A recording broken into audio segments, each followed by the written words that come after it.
இன்று தை அமாவாசை.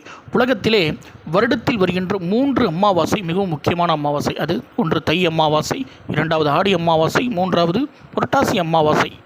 இதில் 3லும் முக்கியமான மிகவும் அற்புதமான ஒரு உன்னதமான அமாவாசை இந்த தை அமாவாசை. இந்த தை அமாவாசை அன்னைக்கு காலையில் உங்களுடைய முன்னோர்களுக்கு படையல் போட்டு பூஜையை செய்திருப்பீங்க.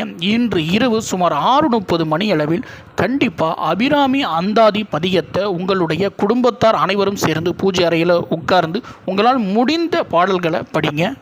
ஏன் அப்படின்னு சொன்னால், அபிராமி பட்டர் அபிராமி அந்தாதியை உருவாக்கிய உன்னதமான ஒரு நாள் இந்த நாள்.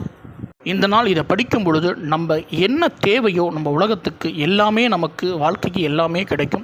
அதனால தான் தனம் தரும், கல்வி தரும், ஒரு நாளும் தளர்வறியா மனம் தரும், தெய்வ வடிவம் தரும், நெஞ்சில் வஞ்சமில்லா இனம் தரும், நல்லனை எல்லாம் தரும், அன்பர் என்பவர்க்கே இக்கணம் தரும் பூங்குழல் அபிராமி கடைக்கண்களே அப்படின்னு அபிராமி பட்டர் சொல்லியிருக்காரு. பார்த்து பயன்பெறுங்க.